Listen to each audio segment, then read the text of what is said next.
రైతు సోదరులకు స్వాగతం. ఆంధ్రప్రదేశ్ ముఖ్యమంత్రి తాజాగా ఒక కీలక ప్రకటన చేశారు. నిన్న జరిగిన ఏపీ కేబినెట్లో పట్టిసీమకు సంబంధించి, కృష్ణా డెల్టాకు సంబంధించి, గోదావరి డెల్టాకు సంబంధించి ఆంధ్రప్రదేశ్ ప్రభుత్వం ముఖ్యమంత్రి చంద్రబాబు నాయుడు మంత్రులకి కీలక ఆదేశాలు జారీ చేశారు. ఇక గోదావరి డెల్టాలో ఇప్పటికే 70% నాట్లు పూర్తయ్యాయి. కృష్ణా డెల్టాలో ఇప్పుడిప్పుడే నాట్లు వేసే కార్యక్రమం మొదలైంది. గోదావరి డెల్టాలో, కృష్ణా డెల్టాలో ఖరీఫ్లో వరి సాగు తప్ప రెండో పంట వేయడానికి అవకాశం లేదు. ఎందుకంటే ఏదైనా మెట్ట పంటలు సాగు చేస్తే పెద్ద వర్షం ఏదైనా వస్తే ఆ నీరు అక్కడ నిలిచిపోతుంది, ఆ పంట మొత్తం నాశనం అయిపోతుంది.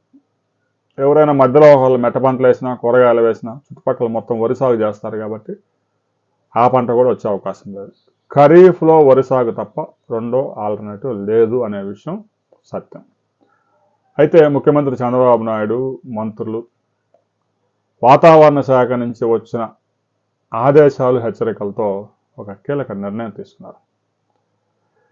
ఇప్పటికే వరి సాగు అంటే నాట్లు వేసిన వారిని వదిలేసి ఇక నుంచి నాట్లు వేస్తున్న వారిని రైతులతో మాట్లాడండి, వారికి నచ్చజెప్పే ప్రయత్నం చేయండి, వరి సాగు వద్దు, ఆరుతడి పంటలకు వెళ్ళండి అని ముఖ్యమంత్రి మంత్రులకు ఆదేశాలు జారీ చేశారు. అయితే దీని మీద మంత్రులు ఎవరు నోరు తెరవలేదు.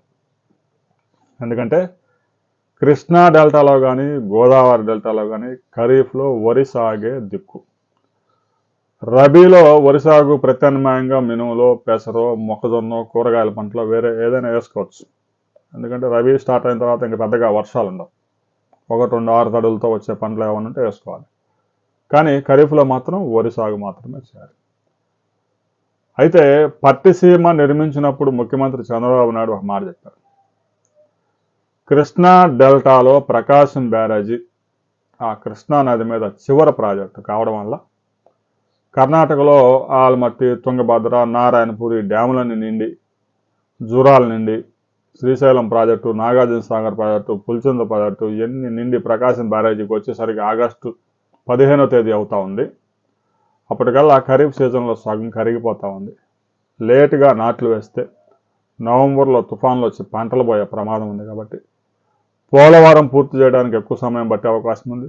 గోదావరిలో 7 నెలలు ఫ్లడ్ ఉంటుంది, 5 నెలలు మాత్రమే పనులు జరుగుతాయి. ఆ చేసిన పనులు కూడా మళ్ళీ వరదొచ్చి కొట్టుకుపోతూ ఉంటుంది. కాబట్టి పోలవరం ప్రాజెక్టు ఇప్పట్లో అవదో 10 సంవత్సరాలు పడుతుంది. కాబట్టి పట్టిసీమను నిర్మించి గోదావరిలో జూన్లోనే ఫ్లడ్ వస్తుంది. కాబట్టి నవంబర్ వరకు, జూన్ నుంచి నవంబర్ వరకు పట్టిసీమ ద్వారా ప్రకాశం బ్యారేజీకి నీరు తరలిస్తే ఇక్కడ మిగిలిన నీరు అక్కడ రాయలసీమలో పోతిరెడ్డిపాడు ద్వారా రాయలసీమకి ఇవ్వచ్చు అని చెప్పారు.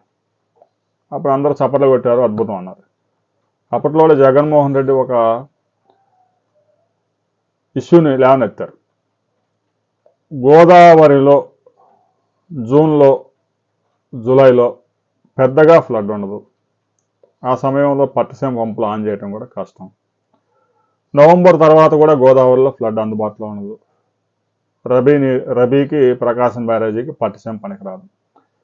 ఇక ఆగస్టు, సెప్టెంబర్ 2 నెలల్లో గోదావరిలో ఫ్లడ్ ఉంటే అదే సమయంలో కృష్ణానదిలో కూడా ఫ్లడ్ వచ్చింది. అలాంటప్పుడు పట్టిసీమలో 1600 కోట్లు ఎందుకు అనవసరంగా దుబారా చేశారు, కమిషన్ల కోసం కాదా అని ప్రశ్నించారు. అప్పుడు ముఖ్యమంత్రి చంద్రబాబు నాయుడు స్పష్టంగా చెప్పారు, జూలై మొదటి వారంలోనే గోదావరిలో కనీసం 30-40 వేల క్యూసెక్కుల ఫ్లడ్ వచ్చింది. ఇక జూలై చివరి నాటికి అది 3 లక్షలు, 4 లక్షలు, 5 లక్షలు చేరే అవకాశం ఉంది. ప్రకాశం బ్యారేజీ గనక 40 రోజుల ముందే నీటిని తీసుకురాగలిగితే రైతులకి 30,000 నుంచి 50,000 కోట్ల రూపాయల విలువైన ధాన్యం వస్తుంది. ఎకరాకి 4 నుంచి 5 క్వింటాల ధాన్యం అదనంగా కూడా దిగుబడులు వస్తాయి. ఎంతో సారవంతమైన గోదావరి జలాలు కృష్ణా డెల్టాని పునీతం చేస్తూ ఉన్నాయి. ప్రతిపక్షాలు ఓర్చుకోలేక విమర్శలు గుప్పిస్తూ ఉన్నాయి అని చెప్పారు. 10 రోజుల కిందట వరకు కూడా అసలు పట్టిసీమ గురించి విపరీతమైన ప్రచారం చేశారు.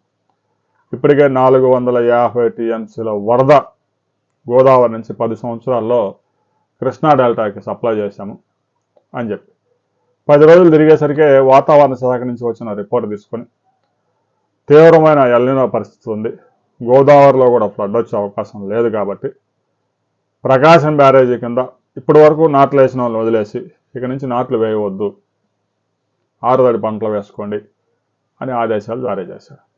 మంత్రులు ఎమ్మెల్యేలు అయితే ఎవరు కిక్కురు మళ్ళా, ఎందుకంటే వారికి స్థానికంగా ఉండే సమస్యలు తెలుసు కాబట్టి. పట్టిసీమకు వచ్చే 7,000 క్యూసెక్కుల వరద గోదావరిలో లభ్యమవుతుంది. ఎట్టి పరిస్థితుల్లో మరలా నాసిక్లో కురిసిన వర్షాలతో గోదావరిలో ఫ్లడ్ వస్తుంది. 5 రాష్ట్రాల్లో ఎక్కడ వర్షం నమోదైనా కూడా ధవళేశ్వరం బ్యారేజీకి పట్టిసీమకి నీరు వస్తుంది. ధవళేశ్వరం బ్యారేజీ డెల్టాకి కానీ పట్టిసీమకు కానీ వరద ఇబ్బంది లేదు. ధవళేశ్వరం బ్యారేజీ డెల్టా కూడా ఎండిపోయిందంటే ఇంకా దేశంలో ఆహార కొరత కూడా వచ్చింది. అందులో ఎలాంటి అనుమానం లేదు, ఎందుకంటే గోదావరి మీద ఉన్న చివరి ప్రాజెక్ట్ అది. 5 రాష్ట్రాల్లో ఎక్కడ వర్షాలు కురవకపోతే ధవళేశ్వరం బ్యారేజీ కింద ఖరీఫ్లో కూడా డెల్టాకి సాగునీటి ఇబ్బందులు తలెత్తే అవకాశం ఉంది. అది 20 సంవత్సరాలకు 30 సంవత్సరాలకు ఒకసారి అలాంటి పరిస్థితులు వస్తూ ఉంటాయి. ఈ ఏడాది సూపర్ ఎల్నినో ఉంది కాబట్టి ఈ ఏడాది కూడా వచ్చే అవకాశం ఉందని భయపడ్డారు. కానీ వర్షాలు నమోదైన దగ్గర కుండపోత వర్షాలు, క్లౌడ్ బరెస్ట్ జరుగుతూ ఉంది. మహారాష్ట్ర, కర్ణాటకలో మనం చూస్తూనే ఉన్నాం. మహారాష్ట్రలో చాలా ప్రాంతాల్లో తీవ్రమైన కరువు పరిస్థితులు ఉన్నా ఆ వెస్టర్న్ ఘాట్స్లో కొన్ని ప్రాంతాల్లో కురుస్తున్న వర్షాలు అటు కృష్ణానదికి ఇటు గోదావరి నదికి వరద తీసుకొస్తా ఉంది. దీంతో గోదావరి నదిలో అయితే ఆ ధవళేశ్వరం బ్యారేజీకి కానీ పట్టిసీమకు కానీ ఇబ్బంది లేదు. పట్టిసీమ ఎలాగో ఉంది కాబట్టి 7,000 క్యూసెక్కులు ప్రకాశం బ్యారేజీకి తీసుకురావచ్చు. ప్రకాశం బ్యారేజీ కింద కృష్ణా డెల్టాలో ఖరీఫ్లో వరి సాగు మాత్రమే సాధ్యం. ధవళేశ్వరం బ్యారేజీ కింద కూడా ఖరీఫ్లో వరి సాగు మాత్రమే. ఇక రబీ నాటికి ఎలాగూ క్లారిటీ వచ్చింది, ఇంకా సమయం ఉంది కాబట్టి నవంబర్ దాకా. అప్పటికల్లా ఎగువ ప్రాంతాల నుంచి ఫ్లడ్ ఉందా లేదా, వర్షాలు పడతాయా లేదా అనేది మొత్తం క్లియర్ అయిపోద్ది, తెలిసిపోద్ది. రబీలో ఎలాగో వరి సాగు చేయాలా లేదా అనేది అప్పట్లో ఉన్న ఫ్లడ్ను బట్టి గోదావరి డెల్టాలో కానీ కృష్ణా డెల్టాలో కానీ డిసైడ్ అవ్వచ్చు. ఇప్పుడే అసలు ఖరీఫ్లోనే వరి సాగు వద్దంటే రైతులు ఆందోళన చెందే అవకాశం ఉంది. పట్టిసీమ తీసుకొచ్చిందే కృష్ణా డెల్టాను రక్షించడానికి అని చెప్పి ఇప్పుడు వరి సాగు చేయవద్దు అంటే జగన్మోహన్ రెడ్డి ఏదైతే చెప్పాడో, గోదావరిలో కృష్ణాలో ఒకే సమయంలో ఉంటుంది స్వామి వరద, మరి అక్కడ వరద ఇక్కడ వరద వచ్చినప్పుడు పట్టిసీమను ఏం చేసుకుంటాం అని అసెంబ్లీలో ఆయన రీసెర్చ్ చెప్పినప్పుడు మీరంతా వ్యతిరేకించారు. గోదావరిలో ఫ్లడ్ 2 నెలల ముందే వస్తుంది, కృష్ణానదిలో చివరి ప్రాజెక్టు కాబట్టి 2 నెలలు లేటుగా ఇక్కడికి వరద చేరుతుంది కాబట్టి ఈ 2 నెలలు గ్యాప్ని పట్టిసీమ ద్వారా ఫిల్ చేస్తామని మీరే చెప్పారు. ఇప్పుడేమో వరి సాగు చేయవద్దు అంటున్నారు. ఇలా 2 రకాలుగా మాట్లాడితే రైతులు కూడా ఆలోచనలో పడిపోతారు. కృష్ణా డెల్టా రైతులు, గోదావరి డెల్టా రైతులు ప్రతి రైతు కామెంట్ చేయండి. ఖరీఫ్లో వరి సాగు తప్ప మరి వేరే పంటలు డెల్టాలో సాగు చేయడం సాధ్యమవుతుందా లేదా, ఇబ్బందులేంటి అనే విషయాన్ని ప్రతి రైతు కామెంట్ చేయండి. ముఖ్యమంత్రి చంద్రబాబు నాయుడు చెప్పినట్టు ఖరీఫ్లో డెల్టాలో, గోదావరి డెల్టాలో, కృష్ణా డెల్టాలో వరి సాగు కాకుండా వేరే పంటలు వేయడం సాధ్యమవుతుందా అనే విషయాన్ని ప్రతి ఒక్కరూ కామెంట్ చేయండి. ప్రభుత్వం దృష్టికి తీసుకెళ్లే ప్రయత్నం చేద్దాం.